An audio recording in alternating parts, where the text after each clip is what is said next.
sponsored by IHS Nigeria and implemented by OVL Foundation and Kratos Sustainability Consult Limited. My name is Abayomi Okunola, and it's a pleasure to have you on board. Camillus, Emmanuel, Precious, and Desmond. I hope others will join us soon. So today we'll be continuing with NumPy, which I mentioned is numerical Python, and it's used for numerical computation in Python. Okay, so it's a package as well as a module that has been developed with Python. And I walked us through how to get the package on our machines. Please let's remain muted. Okay.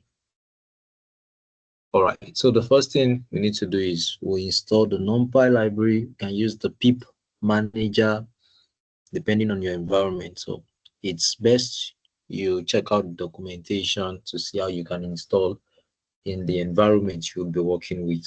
So first thing first, we install NumPy. We'll say pip install NumPy, and here you can see it's already satisfied. That is, it has been installed already. Then next is to import the package. Okay, then we said import NumPy, then we give it an alias as np. What an alias does, it helps to shorten the name of the package itself. You know, say for instance, I mentioned my name is Abayomi Okunola right now. My alias would be maybe the combination of the first letters of my first name and my last name, either ways. So instead of you calling Abayomi Okunola every time, you can just say AO. Okay. So that is how this works. And you can see here, we said import NumPy as NP, and then we decided to perform a task. We said, we want to check the version. All right. And that was how we got to this. Okay. So we mentioned on implementing the numerical Python the last time. We said, okay, we have a Python list. However, if we also want to have an array with NumPy, you say np.array. And for NumPy, you can actually perform many functions, which we'll be exploring this evening. Okay, so let me come here and run this. You can see we have our list. Then the next one, we have our array, being that we specified ab equals to numpy.array. Then we ensure that we specified our data type to be float. Recall I mentioned, we've explained this in previous classes. Data type, we have float, and we have the integer, which is also known as the whole number, while the float is or are decimal numbers. Okay, just a second.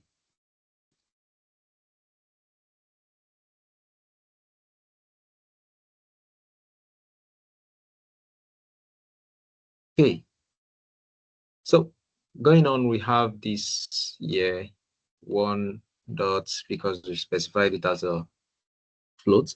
And then if we should check the length of our value list, we have 8 items here, 1, 2, 3, 4, 5, 6, 7, 8. And if we should check the type says this. What you I'm are unable doing. to hear you clearly. I say from my side here, I can hardly see what you are doing.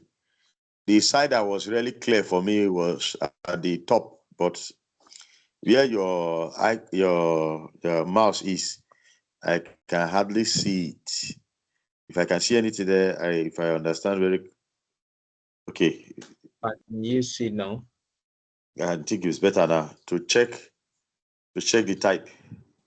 Can it All be? right, thank you. You withdrew it. Can you make it a little broader?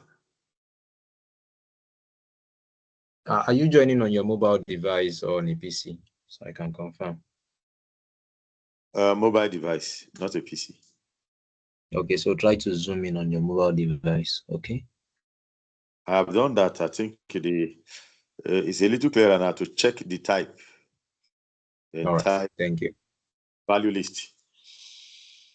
All right, so to check the type here, this is a list, and then for the AB, which is specified earlier, it's a NumPy array. Okay, so now let's perform some certain NumPy functions. Okay, recall the last time I mentioned we have a two-dimensional array, which is this Y, which entails your list of lists now being converted to an array. So this is a list, a list, a list. This is a list itself. However, you can also cast your list as an array. Here you will have x equals to numpy dot array, and then you have the list of lists you specify. So on running this, you have it here. So, and I mentioned if you want to check your array properties, all you can do is you call the shape method. You say x.shape gives you the number of rows to the columns. Here you have 3 rows, 1, 2, 3, and then 2 columns. So if you want to check the size, that is the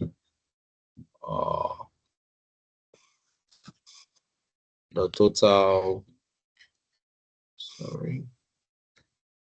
the total element, the total number of elements you do x dot size, that is row multiplied by column. You have 6 items there.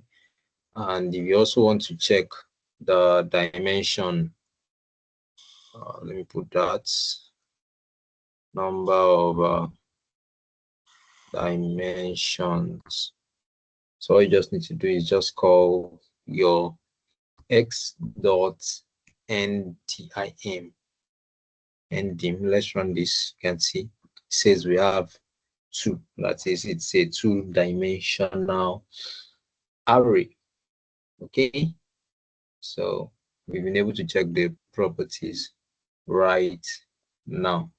Okay, so however, I would love us to perform some arithmetical operations right now, so you can see how powerful NumPy is. Just create my code blocks up here. Okay, so let's have a 1D array. 1D array, 1-dimensional array. Let's have it as say a equals to numpy dot array, and then say I have 1, 2, sorry, this is a tuple. I need to have it this way: 1, 2, and 3. Okay, so this is my 1D array. I have it here. So let's perform some arithmetic operations. Arithmetic.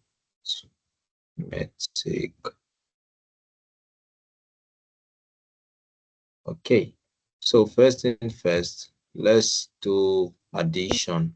Let's say a plus, let's pick a number. I think this is 8 p.m. Let's just choose 8. Let's see what this gives us. So can we see what we have here now? Hello? Hello? Yes, I said, can we see what we have here? This is addition.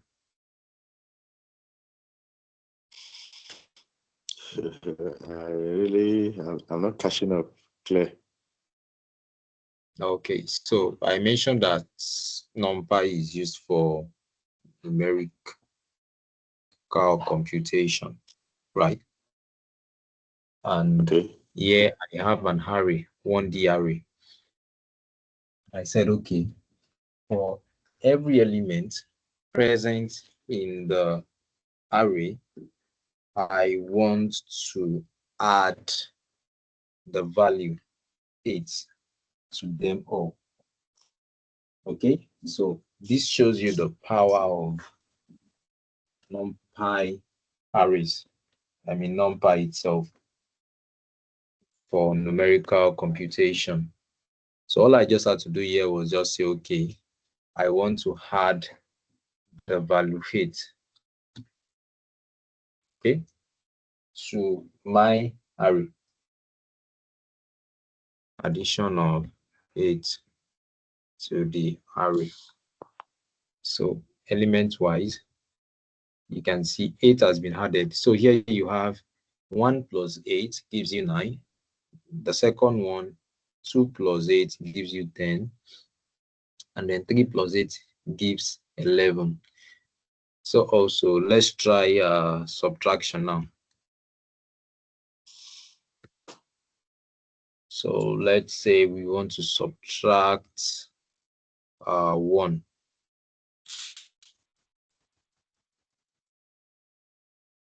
Let's say we want to subtract 1. So can anyone explain this now, this subtraction?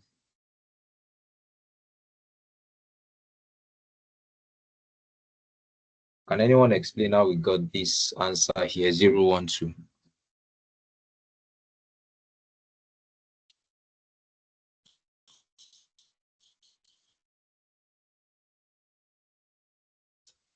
Hello, no feedback?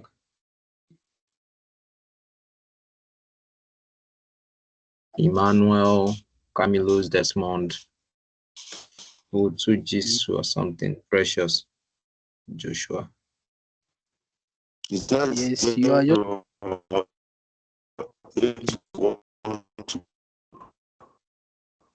please, I'm unable to hear you better. Okay, but let's just proceed. So this is a subtraction that we just performed, and let's try out multiplication. What I'm saying is please, your line is breaking, okay? Maybe when you have a better connectivity, let's do multiplication. So this is multiplication by 2 now. 2 times 1, 2. 2 times 2, 4. 2 times 3 gives us 6. And you can also perform division as well. So let's say division by 2. Let's tell it to print our A divided by 2. Please make use of the chat box. We are unable to hear you, okay, clearly.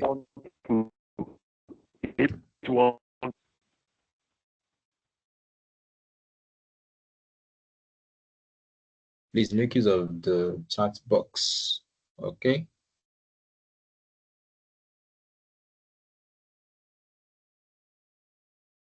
Okay, so going on, I said if you want to initialize an array with zeros, all you need to do is just do A equals to np.zeros, and then you specify the number of rows and the columns, okay?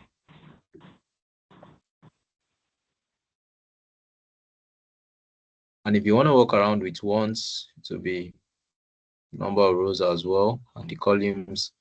Okay, so moving on, let's work with range.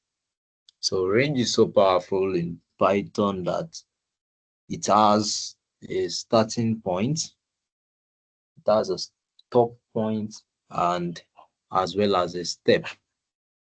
Okay, so when we talk about start, stop, and then a step, that's Python range function for you.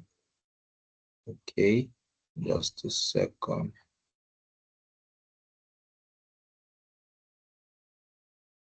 Someone is asking a question in the group chat.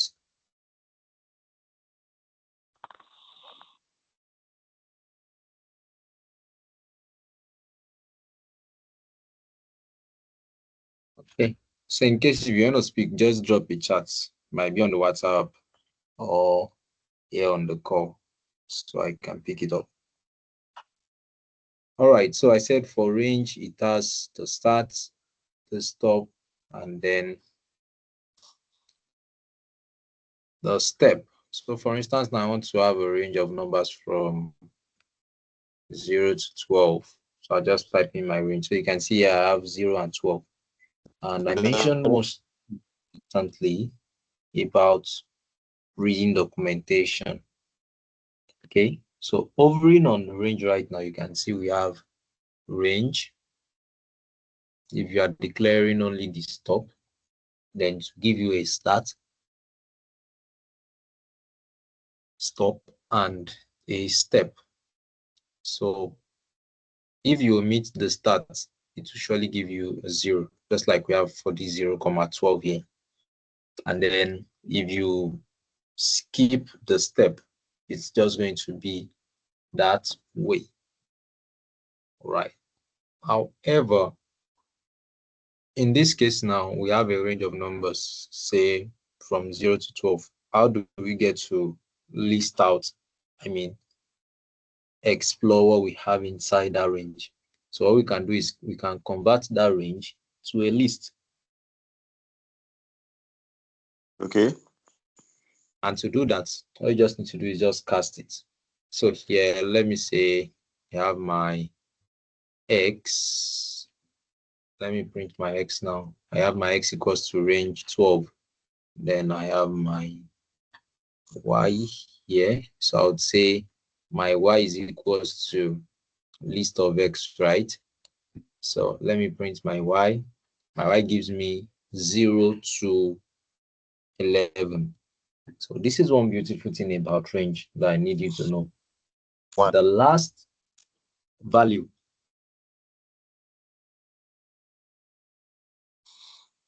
is not always added. The last value is not always added. So it starts from range 1 and works. 0. Yes, that is if you did not specify the start point.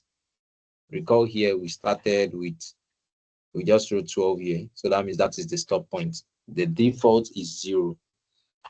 Okay. Let me create another range now. Let's say B equals to range. I want to include a start right now. Let me say range 3 down to 15. And then let me say print B now. Now you can see what I have here. I have B is, this is the start point and this is the end point. So let me cast this now. Let's say C equals to list of B. Then I print my C to screen.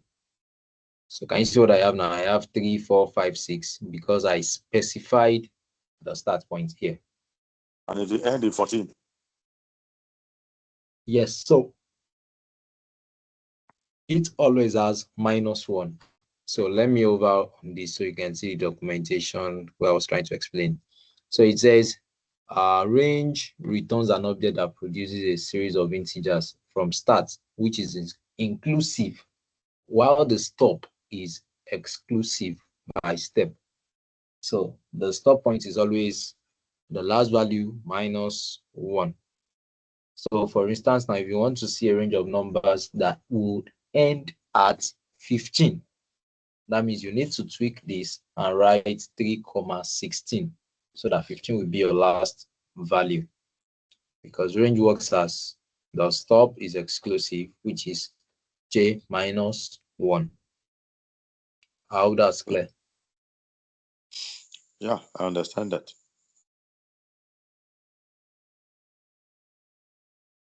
Range, when the beginning is specified, you always end with Yes. -1. Yes, when the beginning is specified, the end, the stop value will be -1, even when it is specified, when the start is specified or not. Okay. But ordinarily, Right. the start will be indicated there. Yes, but if you indicate the start will be there. The start but will be there, definitely. The end must be -1. Yes, the end will be -1. Okay.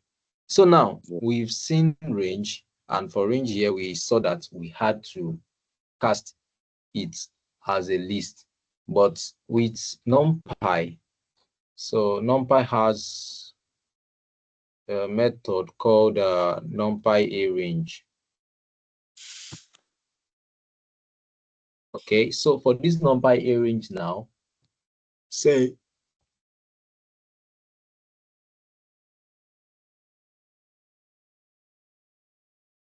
I want to print out a list of numbers, say up to like 15 as well, like we've explored from the beginning. Okay, so let me say print my X right now. Okay, so here you'd recall I mentioned X equals to np.arange, right? So if I should run this, can you see that it also gave me a range from 0 down to what? 14. However, this is now, let me check the type for this type of my X is what you can see. It says the NumPy array. Okay, and in case you want to check the data type, say x.dtype.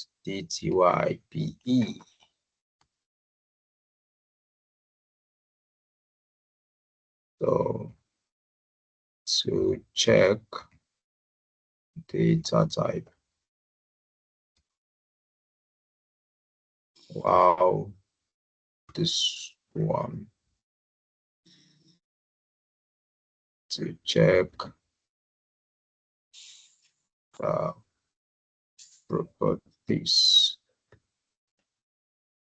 Okay, so for the arange as well, recall here we didn't specify the start point, so let's do another one where we are going to specify the start points now. Let's say, I think earlier on we said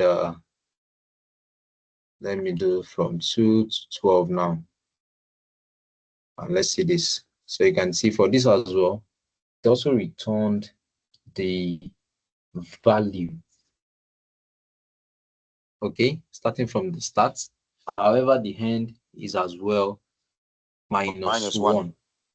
Yes. So now in this case, let's now explore the step. You recall I was telling you that okay, it can take in 3 parameters.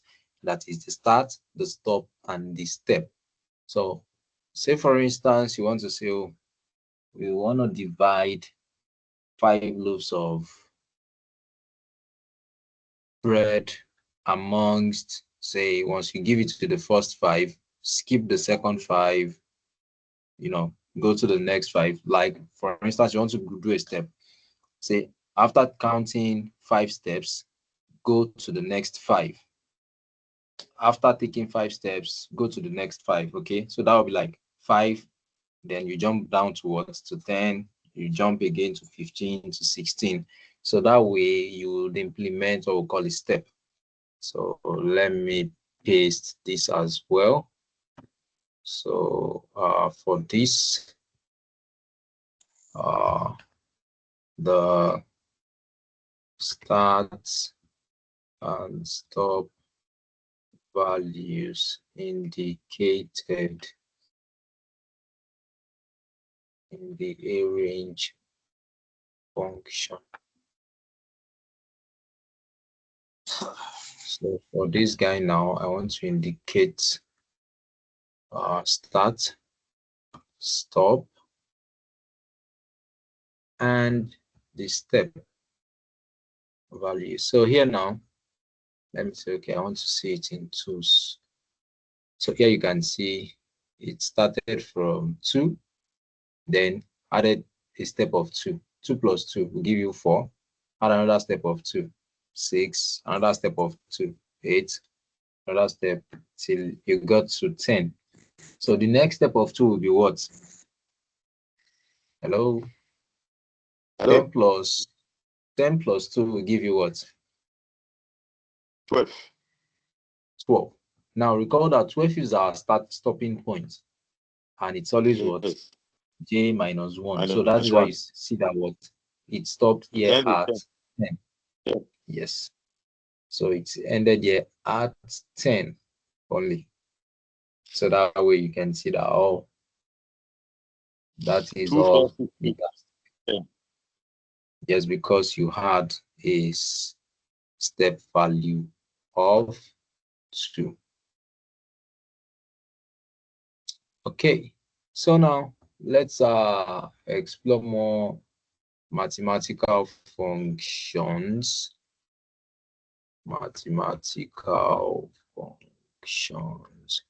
So let's say we want to check out the minimum value now. So I would say x dot mean. So you can see return the minimum value in this numpy array. The minimum is 2. So if I should say x dot max right now, you can see it says the maximum value is 10.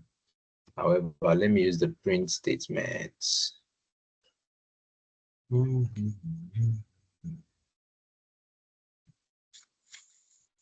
Let me use the print statement so you can see it doesn't give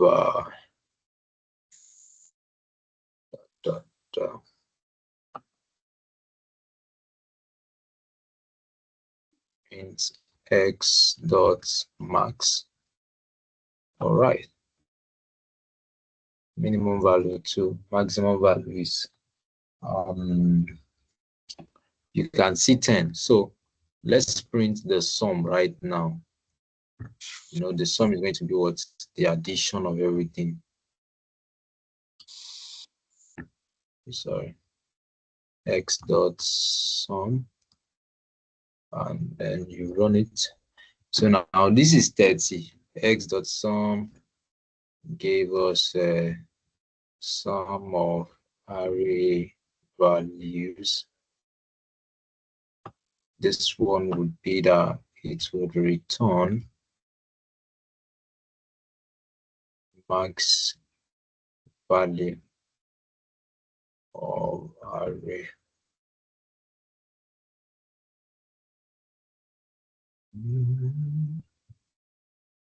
So now here we have sum is 30. Let's calculate 2 plus 4. That's 6. 6 plus 6. 12. 12 plus 8. 20. 20 plus 10. 30. Yeah, so that was how we got that. Okay, as it is. Okay, so I'm not sure. Let me just touch on slicing and indexing. I think we started this in one of our previous class, but we still touched again this evening. Okay, so I think let me create my list of numbers. X equals to 2, 4, 5, 6, 7, 8, 9. This is 10, 13, 16. Okay, so I have a list of numbers now. All right, so let me check what's the length of how many numbers are in that list. It says it's 10. 1, 2, 3, 4, 5, 6, 7, 8, 9, 10. All right, so I have 10 numbers. Length of list. Okay, so here right now, say for instance, I want to see the first 5 numbers. What do I do? So select the first 5 numbers. All right, so recall one thing about slicing is that this particular two now, the index value is 0. Then the next one is 4. 5 is 3. So 5 is 2. This is 0, 1, 2. Then 3, 4, 5. Okay, so let me say select the first number, that will be x0. You can see return 2 for me. So if I should say select the third number now, select the third number, 0, 1, then that is 2. The third one is number 2. So you can see 0, 1, 2. That makes it what? Number 5. Hello, Precious. How is it going?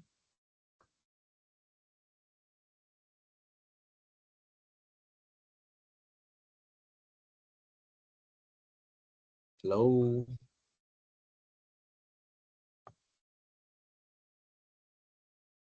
Precious on the call. Joshua on the call. Is it only Camillus that we have here this evening? Maybe. But I can see Precious and is it Ojai? There's another OJ. OJ, are you there? All right. What up, Precious? Is Precious there? Hey.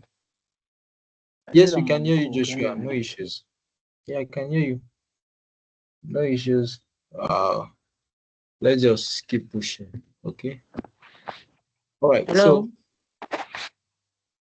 So welcome on board. Just yeah, I'm here.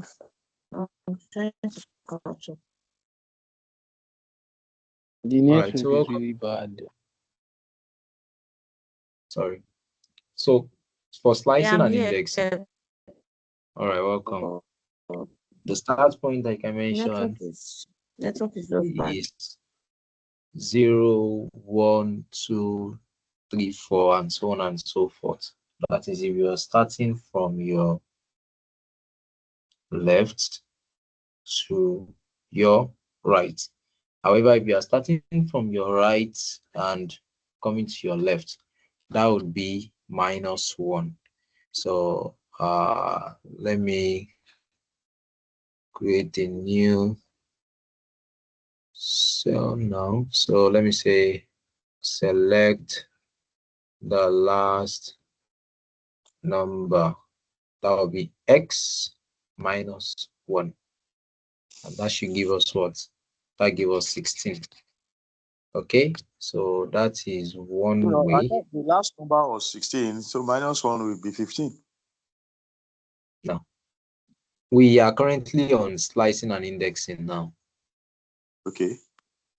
We've talked about list in the previous class, so you might need to revisit that if we do not have background on that. So for list, when it comes to indexing and slicing, we said when you are counting from your left hand side to the right, it will start from 0, 1, 2, 3, 4, 5, 6 up to where you are going to. However, if you want to bring it from reverse, you want to access from reverse. Yes.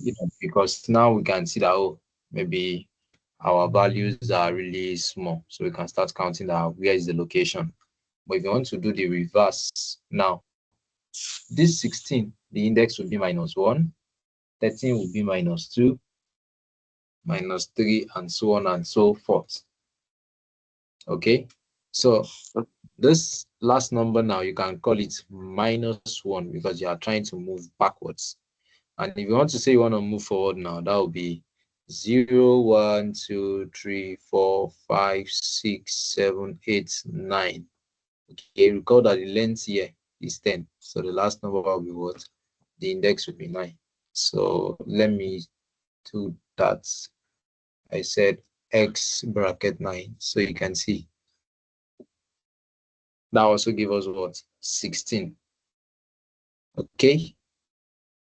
So I wanted to mention a concept. So we wanted to select the first 5 numbers. Okay. Let me print that x again. So it said print the first 5 numbers. So when it comes to slicing a list, okay, so you can say your first 5 number, it will be equal to, we have x, you bring in your square bracket, you bring in your column, and then you say 5. Let's run this. All right, so let me call this so it can get printed to screen. All right, so can we see that we have 2, 4, 5, 6, 7. That is the first 5 numbers. Now, you notice that here we also mentioned 5. So just like our list, our range works, the value you are putting there will be what? -1. So that means to pick it up till the 4th index. Is that well understood? Can you repeat that, please? Sorry. Okay. So recall when we were talking about our range, we said the stopping value is always what? -1, right? Yes. So the same thing as well applies to when you are doing your indexing and slicing as well. So here we said we wanted to see the first 5 numbers. Recall that the index will start from where? 0, right? So it will be 0, 1, 2, 3, and 4. Right? Okay. Yes. So here now we said we wanted to see the first 5 numbers. Then we decided to slice our list. We said X and then our bracket. Then at the very beginning here, we didn't put any value there. We said you can start from 0. Then we now said ratio or column number 5. Okay, that is column 5. I want you to give me the first 5. So here now we have our X. We return the first 5. Note, this is what? 0, 1, 2, 3, and 4. So that tells you that what? -1 has been taken off by the programming language. Okay, all right. So now let's say we want to bring in, let me say some numbers. Some numbers equals to my X. So let's do for, let's tell it where it should start from now. Let's say I want it to start from 8. So 8 is what? 0, 1, 2, 3, 4, 5. So 8 is 5. And then I want it to stop 5, 6, 7, 8, 9. So I want it to stop at 13. That would be what? It would be 9. Let's run this.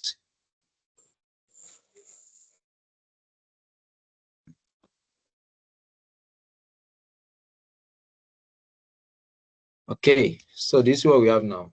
I said I want you to return a list starting from 9, and then the last index is gonna be 8. So always remember that the last point here is always j -1. So you have 8, 9, 10, then 13. Your 8 here is index 5, 6, 7, then 8. Okay, I hope you got that. All right, so when it comes to array slicing as well, you also have the arrows and call you to slice on as well. So let's take a look at array slicing. Okay, so let's just prepare an array. Let me say a equals to nv dot array. I didn't get that. NumPy array. Dot array. Yes. So I want to create an array now. So let me create, say 4, 5, 6. Sorry, 4, 5, 6.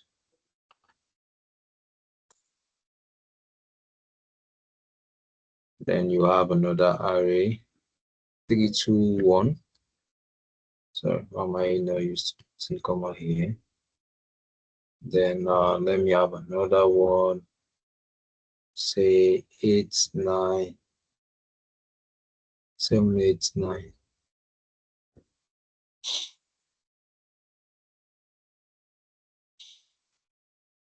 Okay. So here now I have my array. So let me print my A. So and see I have an array now of 4, 5, 6, 3, 2, 1. And so who can tell me what's the dimension of this array? 3 by 3. 3 by 3. Thank you very much. That is, it has 3 columns and 3 rows. So if you want to perform slicing right now, so you need to select the rows and columns.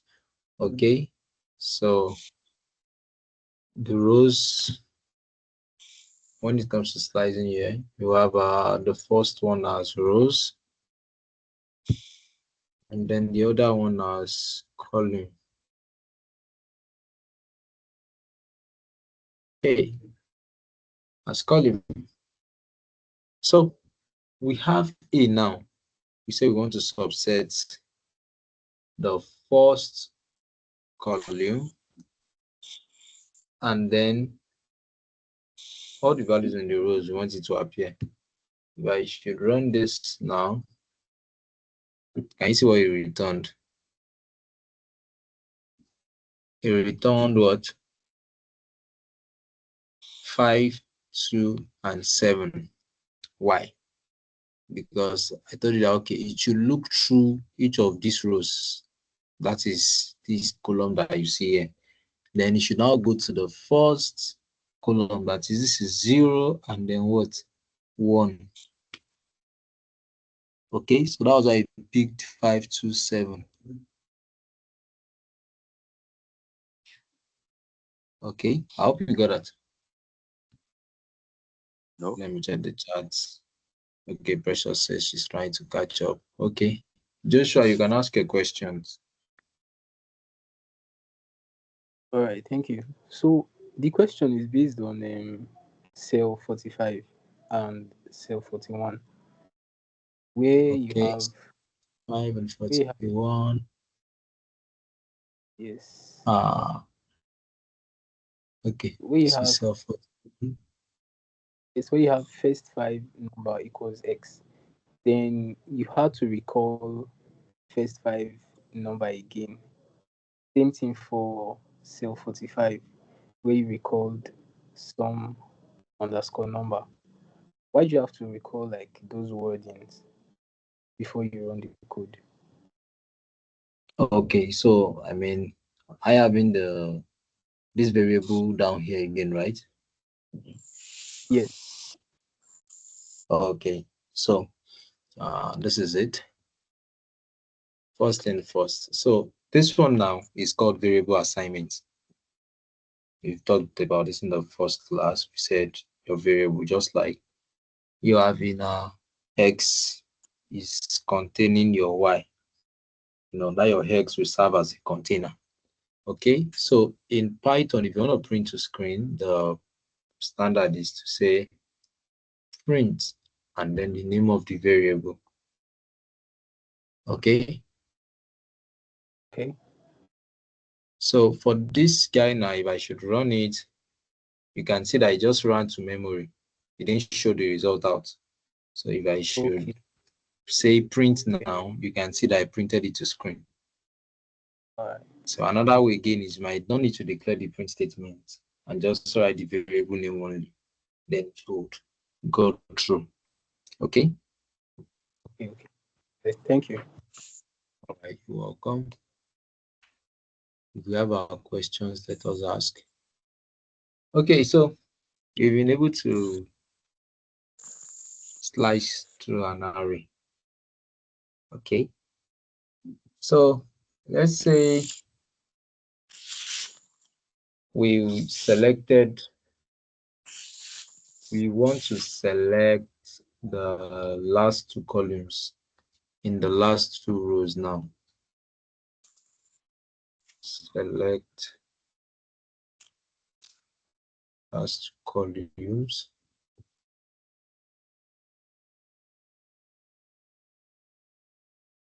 Okay, select the last two columns and their first row. So how do we go about this? We say I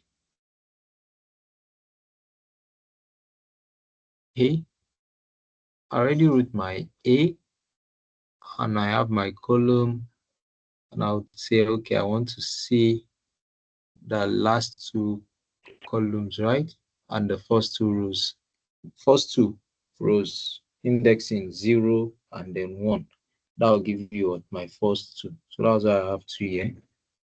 Then for column now, let's say we also want to select the last two columns. That will be 1. Okay, so let me pick it up from here, 1 and then column. Let's run this memory. Here I got the option array 5, 6, and then 2 and 1. So let us calculate. We said it should start from 0 and then stop at 2.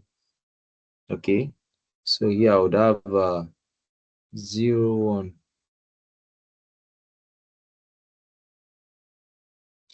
Any questions so far? Camillus? Not exactly.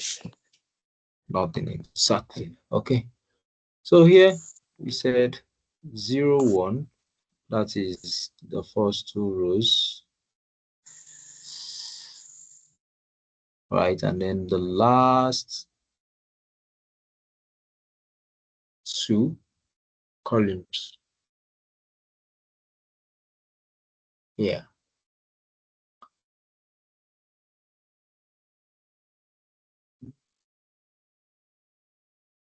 There you have 5, 6, and then 2, 1. So 0 and 1. That is the first two. This is what this means. 0, 1, 5, 6. And then you now have the first two columns starting from 7. Okay. Then you'd see this. Select last two columns on their first two the row. Then you now have what? Column. So you start from 1. Yes. Hello. Hello. All right. You want to ask a question?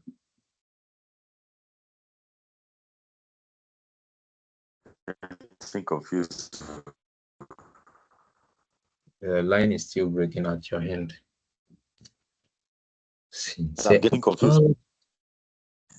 Sir? I'm getting confused. Okay, don't be confused. Let me explain this one. Okay. Now we have our NumPy array, right? We have, this is row 1, row 2, row 3, right? 3 by 3. 3 by 3. Then we have column 1, column 2, column 3. So here for this one now, we said we wanted it to select the rows. Okay. We wanted it to select the entire row, this one that you have here, comma, and then the first column. So it returned 527 for us. Why? Because this is the entire row here. Row, row. 5 and to then 7, we now have, the middle row. We now have 0, then 1. So the intersection is what this one picked for us. The first assignment there is column 1. column, comma 1. That's what you have there. Comma 1. Column, comma 1. Means you are referring to the middle column. Column, yes, because the index is 1. This guy, the index here is 1. You know, like we mentioned, indexing in programming is 0, 1, and 2, and above. Is it clear that way?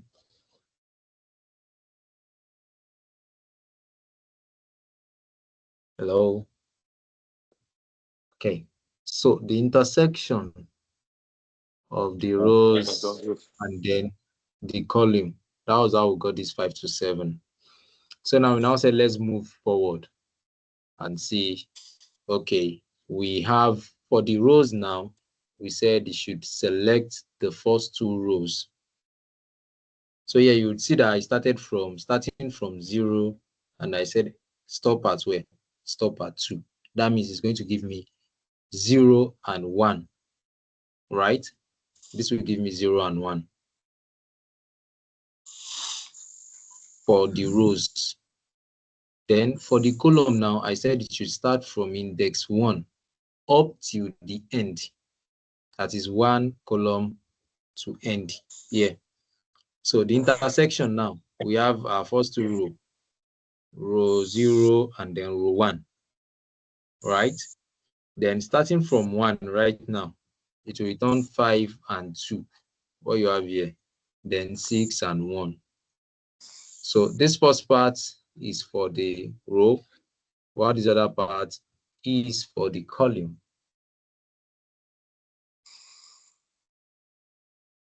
Is that fine, sir? Sorry, recast. Sorry. Last 2 column. Last 2 column, which means 5 and 6.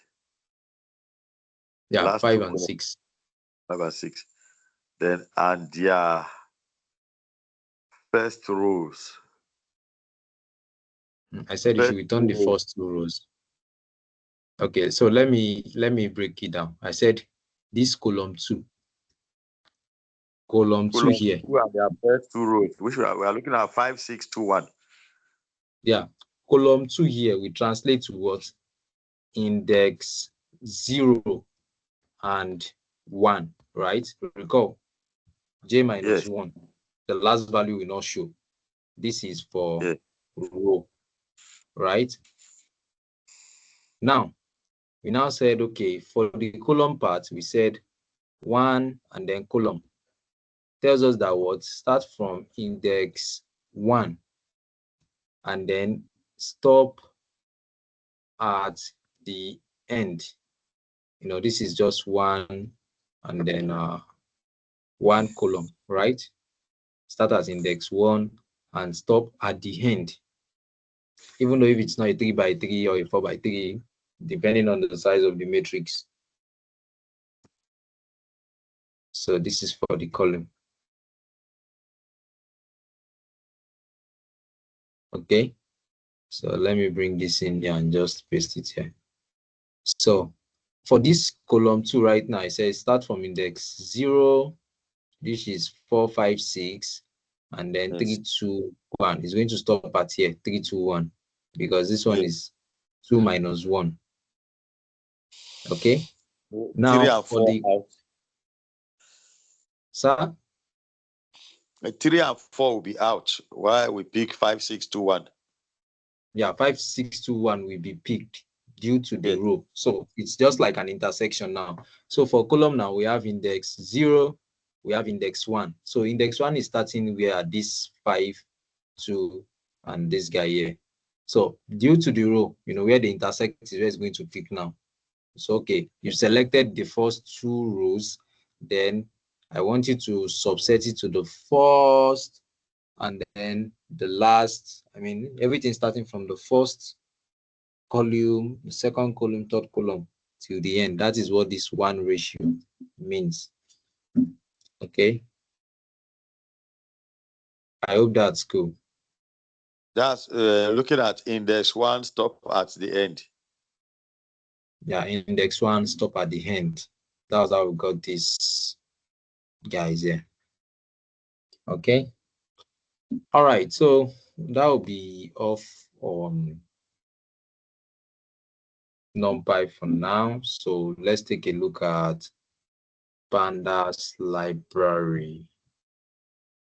So when it comes to Pandas is a module in Python that you use for interacting with tabular data. And how do you get to access that? So let me just type Pandas here. Okay, Pandas documentation. Let me just search for Pandas. So you can see I have Pandas is a fast, powerful, flexible, and easy to use open source data analysis and manipulation tool built on top of the Python programming language. So what do we use Pandas for? We use it for data wrangling. We use it for so many operations with Python. So even as we are proceeding forward with our data analysis, when we get our cost price, our selling price from the market, we still need to put them in proper tables for better formatting, right? So this is where Pandas library comes to play. So for the installation, check it out.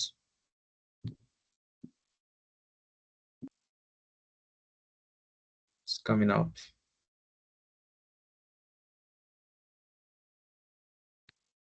I guess the network. Okay. All right, here now. So the easiest way to install Python, depending on the environment, if you are doing from PyPI, this is Python package installers, you do pip install pandas. So let me copy this and let's come to our notebook. I want to pip install pandas. Let's run it. Excellent. So here it told me that the requirement has already been satisfied. That is, pandas already exist in my library. So the next thing to do is that we make use of the talent, the gift, right? I mean, to make use of the package. So how do we import it? Would say import pandas. So let's run it. So it runs successfully. Right, so let's do the second round. Let's say import pandas as PD, because more often we wouldn't want to be writing pandas in full. So you can just call it PD. Okay. All right. So do we have any questions up to this point? On Pandas diary library. Okay. I'm going to ask a question, Pandas. It is meant to run with NumPy. Okay, if it is meant to run with NumPy, okay. So when it comes to basic data analysis, there are some basics libraries you need to import. Just as you mentioned, the NumPy and then the pandas. Okay, so you need to import them. And another thing again is pandas is built on top of NumPy. Okay, so they are all interwoven together such that when you are installing pandas, you also get to install NumPy as well as on the package distribution. Okay. They run together. Yes, I mean. But it looks like it's stage by stage. Yeah, it's staged together. It's stage by stage. But I mean, pandas is built on top of NumPy. Okay. It's just like saying, say you have father and child now. You know, without the father, the baby will not be able to exist. Just put it in that context.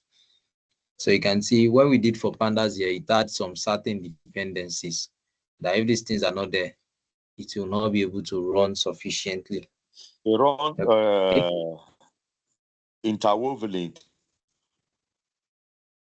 Yeah, they all work interwovenly together. Okay. Okay.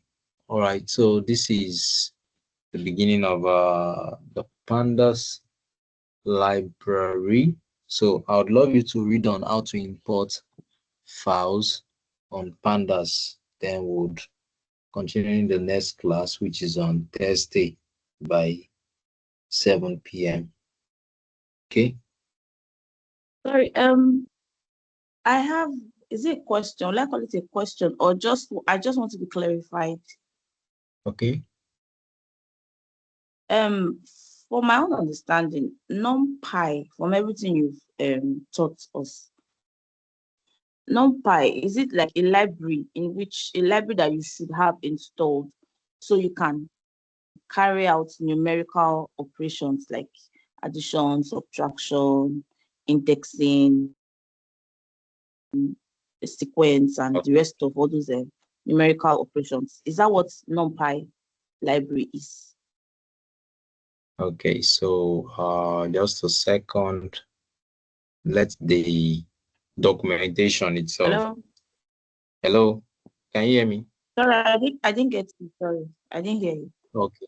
All right. So I said the documentation is going to explain what the library is for and what it's being used for. So I just shared my screen on NumPy now. Okay, so for NumPy, it's the package for scientific computing. Okay, so say for instance, you want to perform, say, your square root right now. You know, instead of you to start deriving the formula for square root equals to this one raised to power 2 divided by so and so.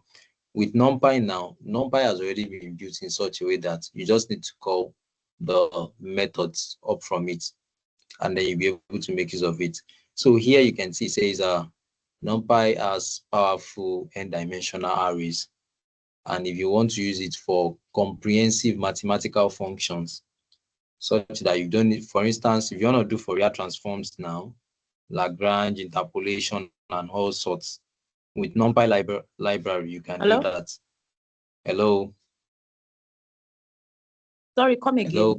You said, sorry, come again, please. Okay. So NumPy is a library that has been developed for scientific computing. Yeah. Such that it relates to high-level mathematical processing for you with programming. Okay. So each of these libraries, they all have their own functions. So for NumPy now, based on the documentation I have on my screen here that you can see as well, you can see it says it is fast and versatile. If you want to perform vectorization, indexing, broadcasting, you want to get mathematical functions, high-level random number generators. So you don't have to start coding from scratch. With this library, you are able to do that swiftly. Okay. So for Pandas library right now, Pandas is used for data wrangling, data manipulation. Okay, so that's why I shared the, what is it called? The documentation with us so we can see how powerful this is used. So you can see it says NumPy brings the computational power of C languages like C, Fortran to Python, a language much easier to use. So with NumPy now, you can perform a whole lot of things here. See, quantum computing, statistical computing, signal processing, image processing, graphs and network. So however, these are high level. So, but I would implore that you start it from stage by stage. Okay. So you can see how NumPy together with libraries like SciPy and Matplotlib that depend on NumPy enable the Event Horizon Telescope to produce the first ever image of a black hole. So you can see even in deep learning, gravitational wave, spot analytics, these are some case studies they extracted together. So NumPy is very high level and vast. And part of your basic libraries, as when you are doing data analysis, you'd want to do some mathematical computations. So that is where you have your import pandas as PD, import NumPy as NP, and even the visualization library as well, which is the Matplot library. Okay. So I hope that answers your question. Okay. So the pandas is not numerical. It's just you said it's for manipulating data. That's yes. Is it open, close, add, select? Okay, so when it comes to data manipulation right now, okay, so for pandas, you would use it to load your data frame, okay, with Python. So, you know, when you have an Excel sheet or a workbook right now and you launch it, you know, it gives you a beautiful display, right, in rows and columns. Am I correct? Yes. Yes. All right. So when it also comes to programming as well, you have the pandas. I wanted to say you guys should go ahead and explore it, but let me show an example right now. So let's try and import a file here. So you click on this memory. I have a sample data here. So there's sample data here already. So I had already imported the library here, right? Import pandas as PD. Import library. Okay. So let me say I want to load data. Load data sets. I'll call it my data equals to pd.read underscore. Here now you can see I have a whole lot of stuffs. So with pandas, you can decide to read a CSV file, which is comma separated value. Decide to read an Excel file, FWF, HDF, HTML, JSON, even Excel. But the one we want to consider this evening is the CSV file, because here you can see for this California housing underscore test that we'll try and load now, it says it's what .csv, that is comma separated value. So let me bring this in. Now, if you hover on this, you would see the documentation. Okay, so it's not something really hard. You take a look at the documentation, there is a whole lot there, but you might not need to specify. But the most important thing you specify is the file path. So I'll specify my file path now. Let me just come here and say copy path. The path is copied to memory and I'll paste here. So it says I have content, then the folder sample underscore data, then my file name. I've used pandas to call it in. Let me say data.add. So this .add method in pandas is going to return the first number of rows based on my definition. So the default value for n here is 5. So it's going to return the first 5 rows now. Let me run this. So can you see the beauty of the pandas library now? Let me minimize this. Yellow. Yeah, I'm with you. Yeah. Okay. All right. Okay. So it shows the first 5 rows. You call rows, that's the default, including the column head, including the row heading or the column heading. Yeah, the column header here is separate. So the first 5 here, 1, 2, 3, 4, 5. Okay, but always remember, I mentioned that in programming, index is always from 0. So you can see say 0, 1, 2, 3, 4. But if you count, this is 5. So if I wanted to show the first 10 right now, I would say n equals to 10. Then I'll run it. So can you see what I have here now? The first 10, top 10 rows. Okay. Display top 10 rows. So, and in case you want to say, oh, I've seen the top 10 rows, I want to see the bottom 10. How do you go about that? So wherever there is a head, there will surely be a what? Tail, right? Yes. Yeah. All right. So you say data dot tail, TAIL. Then you say n is 10. So you can see the bottom 10. That is ending at 2,999. That means that's 3,000 rows. 3,000 rows. Thank you. So how do you get to know that, okay, it's 3,000 rows? Recall when we were working with NumPy earlier, right? We made use of shape. So I'll just say data dot shape is going to give us the number of rows and columns now.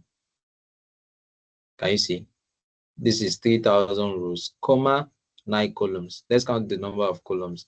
1, 2, 3, 4, 5, 6, 7, 8, 9. Can you see that?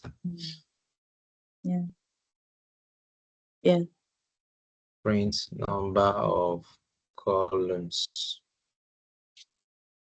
Okay. So if we want to see more information about the data set, so information on the data. So we are moving gradually into data analysis now. So what you need to do is just say data.info. Then you run this. Now, here you can see it says the class is a pandas core data frame. The range index is 3,000 entries. That is, you have 3,000 rows. And then the index is from where? 0 to 2,999. Data columns is a total of 9 columns. And here are the names of the column. Right? And then they say, oh, non-null count. That means not empty. Null means empty, right? Non-null means not empty. That is 3,000 rows here are what? Are filled. And then the data type, they said is float 64. That is, it's a decimal number. You can see everything all through is decimal. That's how you're having this float 64 all through.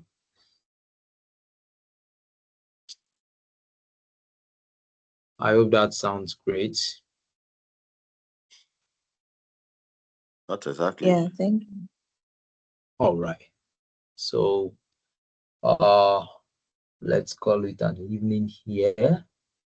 So, but I'd love you to check out more on pandas. So when we come on Thursday, we can move on forward.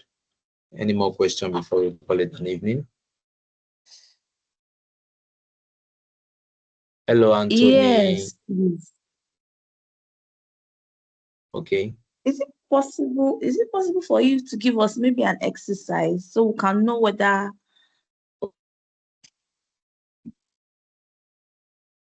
Okay.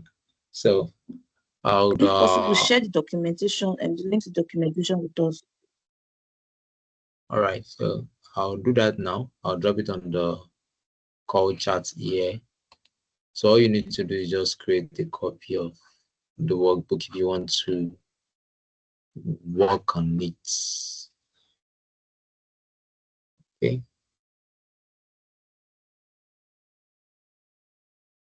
So that's been shared.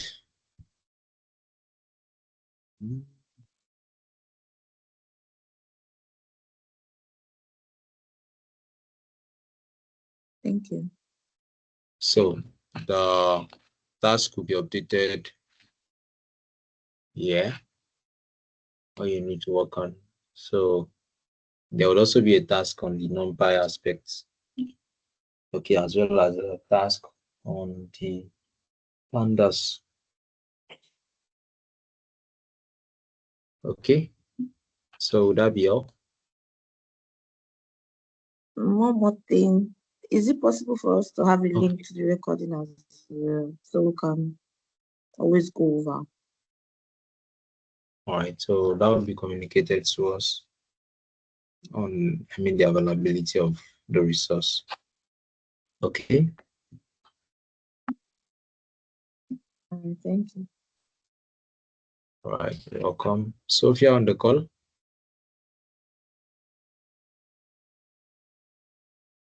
Thank you so much. Though I'm very, very lost. I will prefer if you can just and Very, then I very will lost. go through. I'm very, very lost. Very, very, very Is fast. this your first class? Yes. Yes. Okay, so that means what can the righteous do now that the foundation is not solid? So you need to have a good grasp of the foundation first, then you proceed on further. Okay. Okay. All right. So, okay. I think you dropped the message on the chat earlier on, right? So I'll just note that. Okay, Joshua, you have a question? Yeah, I have a question. Okay, so let me just recording. Okay.